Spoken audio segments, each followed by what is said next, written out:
ಗಾಡಿ ಒಳಗೆ ಇರ್ತಾನೆ ಗಾಡಿ ಒಳಗೆ ಬರ್ಲಿ.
ಬಿಟ್ಟರು ಕೇತುಪುರದಿಂದ ಈ ಕಡೆ ಜಾಸ್ತಿ ಇದನ್ನ ಮಾಡೋಂಥದ್ದು. ಅಂದ್ರೆ ಇದು ಆಗ್ಲಿಂದನೂ ನಮ್ಮ ಹಿರಿಯರು ನಡೆಸ್ಕೊಂಡ್ ಬಂದಂತ ಒಂದು ಓಟದ ಸ್ಪರ್ಧೆ ತಿನ್ಕಾಟಿದ್ದು. ಇದ್ರ ಉದ್ದೇಶ ಏನು ಅಂದ್ರೆ ಎತ್ತುಗಳನ್ನ ಒಂಥರ ಸಾಕೋದಷ್ಟು ಸುಲಭದ ಮಾತಲ್ಲ. ಅದು ಈಗಿರೋಂಥವ್ರು ಎಲ್ಲರೂ ಕೂಡ ಇರೋ ಎತ್ತುಗಳನ್ನ ಮಾರ್ತಿರೋಂಥದ್ದು ಪರಿಸ್ಥಿತಿ ನಾವು ಕಾಣ್ತೇವೆ. ಯಾಕಂದ್ರೆ ನಮಗೆ ಆಧುನಿಕ ವಸ್ತುಗಳಂದ್ರೆ ಟ್ರ್ಯಾಕ್ಟರ್ ಸಿಗ್ತಾ ಇದೆ, ಟಿಲ್ಲರ್ ಸಿಗ್ತಾ ಇದೆ. ಅಂಥ ಸಂದರ್ಭದಲ್ಲಿ ಆಮೇಲೆ ಎಷ್ಟೋ ಜನ ಆಸಕ್ತಿನೂ ಕೂಡ ಕಳ್ಕೊಂಡು ಹೋಗ್ತಾ ಇದ್ದಾರೆ. ಎತ್ತುಗಳನ್ನ ಇಟ್ಕೊಂಡು ಮನೇಲಿ ಸಾಕಿ ಅದಕ್ಕೆ ಮೇವುಗಳನ್ನ ಕೊಟ್ಟು ಅದನ್ನ ಒಂಥರ ಮಕ್ಕಳು ನೋಡೋ ರೀತಿಲಿ ನೋಡಿ ತಾವುಗಳ ಬೆಳೆಸುವಂಥದ್ದು. ಅಂದ್ರೆ ಆ ರೀತಿ ತಾವುಗಳು ಅದಕ್ಕೆ ಮೇವನ್ನ ಕೊಟ್ಟು ಒಂದೇನೋ ಒಂದು ರೈತರಿಗೊಂದು ಸಂತೋಷ. ಅದು ಯಾವಾಗಲೂ ಈಗ ಹಸು ನೀವು ಸ್ಪರ್ಧೆಯನ್ನ ಮಾಡ್ತೀರಿ, ಎಲ್ಲ ಜಾತ್ರೆಗಳನ್ನ ನೋಡ್ತೀವಿ, ಹಸು ತಂದು ಪ್ರದರ್ಶನಗಳು ಮಾಡ್ತೀರಿ, ಬಹುಮಾನಗಳು ಪಡಿತೀರಿ.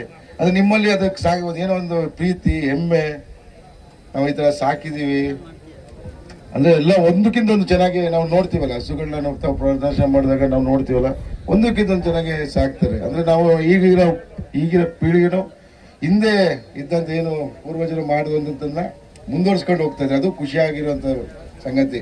ಈಗ ಯಾಕಂದ್ರೆ ಯಾವಾಗ ಕೂಡ ಬಂದ್ರು ಈ ಸಲ ಎಷ್ಟು ಜೋಡಿ ಬಂದಿದೆ? 64 ಜೋಡಿ ಬಂದಿದೆ.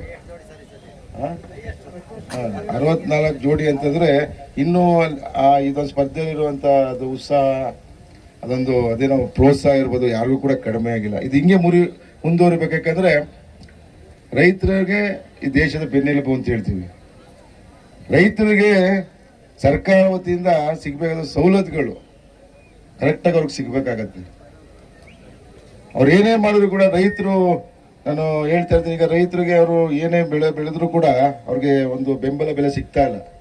ಒಂದು ಜಮೀನಲ್ಲಿ ನೀವು ಏನು ಅನ್ನವನ್ನು ಬೆಳಿತೀರಿ, ಅವ್ನು ಖರ್ಚು ಮಾಡೋಷ್ಟು ಕೂಡ ಅವ್ರಿಗೆ ವಾಪಸ್ ಸಿಗದಿರೋಂಥ ಪರಿಸ್ಥಿತಿಗಳಲ್ಲಿ ನಾವಿದ್ದೀವಿ. ಅದಕ್ಕೆ ಸರ್ಕಾರ ಒಂದು ಬೆಂಬಲ ಬೆಲೆಯನ್ನು ಅವ್ರಿಗೆ ಸೂಚನೆ ಮಾಡೋ ಮುಖಾಂತರ ಅವರ ಪ್ರೋತ್ಸಾಹ ಮಾಡಬೇಕು. ಬಡ ರೈತರುಗಳು ಅವ್ರಿಗೆ ವ್ಯವಸಾಯ ಮಾಡಕ್ ಆಗ್ದೇನೆ ಇರುವಂತ ಎಕರೆಗಳನ್ನ ಜಮೀನ ಮಾರಿ ಅವರು ಬೇರೆಯವ್ರಿಗೆ ಮಾರಿ ಅವರು ಇರುವಂತ ಹಣವನ್ನ ಮುಗಿದ ಮೇಲೆ ಅದೇ ಜಮೀನಲ್ಲಿ ಕೂಲಿ ಮಾಡುವಂತ ಪರಿಸ್ಥಿತಿಗಳನ್ನ ನಾವು ನೋಡ್ತೇವೆ. ದಯವಿಟ್ಟು ಅದಕ್ಕೆ ನಾನು ಹೇಳುವಂಥದ್ದು, ಸರ್ಕಾರ ಇಂಥವ್ರು ಬೆನ್ನೆಲುಬು ನಿಂತು ರೈತರಿಗೆ ಪ್ರೋತ್ಸಾಹವನ್ನು ಕೊಟ್ಟರೆ ಹೆಚ್ಚೆಚ್ಚು ರೈತರು. ಯಾಕಂದ್ರೆ ನಮ್ಮ ಒಂದು ಕಾಲದಲ್ಲಿ ನಮ್ಮ ದೇಶದಿಂದ ಅಕ್ಕಿ ಬೇರೆ ದೇಶಕ್ಕೆ ರಫ್ತಾಗ್ತಿತ್ತು. ಮುಂದೊಂದು ದಿನ ಬರುತ್ತೆ ನಾವೇ ಬೇರೆ ದೇಶದ ಅಕ್ಕಿನ ಪಡೆಯುವಂಥ ಸ್ಥಿತಿಗಳನ್ನ ನಿರ್ಮಾಣ ಮಾಡೋದು ನೋಡ್ತೀವಿ. ಯಾಕಂದ್ರೆ ಇರೋ ಜಮೀನ ಕೊಡ್ತೀವಿ, ಎಲ್ಲ ಬರೀ ಫ್ಯಾಕ್ಟ್ರಿಗಳು ಕೊಡ್ತೀವಿ. ಫ್ಯಾಕ್ಟ್ರಿಲಿ ಅವರು ಹೇಳುವಂಥದ್ದು ಒಂದು, ನಿಮ್ಮ ಮನೆಗೆ ಒಬ್ಬರು ಕೆಲಸ ಕೊಡ್ತೀವಿ ಅಂತ ಹೇಳ್ತಾರೆ. ಅದನ್ನು ಫ್ಯಾಕ್ಟ್ರಿ ಕಟ್ಟಿದ್ಮೇಲೆ ಅವ್ರು ಕೊಟ್ಟಂತ ಜಮೀನಲ್ಲೇ ಅವ್ರು ಕೊಟ್ಟಂತ ಜಮೀನಿಗೆ ಅವರೇ ಭಿಕ್ಷೆ ಬಿಡುವಂತ ಪರಿಸ್ಥಿತಿಗೆ ತಂದು ನಿಲ್ಲಿಸ್ತಾರೆ ಫ್ಯಾಕ್ಟ್ರಿಗಳು. ನೀವು ನೋಡ್ತಾ ಇರ್ಬೋದು. ಅವರು ಒಪ್ಪಂದ ಮಾಡಿಕೊಳ್ಬೇಕಾದ್ರೆ ಒಂದು ರೀತಿ, ಒಪ್ಪಂದ ಆದ್ಮೇಲೆ ಒಂದು ರೀತಿ. ಅದನ್ನ ದಯವಿಟ್ಟು ನೀವು ಏನು ಮುಂದುವರ್ಸ್ಕೊಂಡು ಹೋಗ್ತಿದ್ದೀರಿ ಅದನ್ನ ಮುಂದುವರ್ಸ್ಕೊಂಡು ಹೋಗಿ. ಯಾಕಂದ್ರೆ ಇದಿರ್ಬೇಕು ನಮ್ಮ ಈಗಿನ ಕಾಲ ಮಕ್ಕಳುಗಳಿಗೆ. ನಮ್ಮ ಹಿಂದೆ ನಾವು ಈಗ ನೋಡಿ, ನಾವು ನಮ್ಮ ಮಕ್ಕಳುಗಳಿಗೆ ನಾವು ಹಿಂದೆ ಆಟ ಆಡ್ತಿದ್ದಂತ ಯಾವ ಆಟಗಳಿಗೆ ಪರಿಚಯನೇ ಇಲ್ಲ. ಅವರು ಅದು ಗಮನ ಬುಗುರಿ, ಲಗೋರಿ, ಚಿನ್ನಿದ ಕೋಲು ಇವೆಲ್ಲ ಅವ್ರಿಗೆ ಗೊತ್ತೇ ಇಲ್ಲ. ಗೋಲಿ ಅಂದ್ರೆ ನಾವು ಅದನ್ನ ಈಗ ಅದನ್ನೇ ಫ್ಯಾಷನ್ ಮಾಡಿದ್ದಾರೆ. ಅದಕ್ಕೆ ಒಂದು ಕೋಚಿಂಗ್ ಮಾಡ್ತಾ ಇದಾರೆ, ಲಗೋರಿ ಆಡ್ಸಕ್ಕೆ, ಬುಗುರಿ ಬಿಡ್ಸಕ್ಕೆ. ಅಂದ್ರೆ ನಾವು ಅದನ್ನ ಮರೀತಾ ಇದೀವಿ.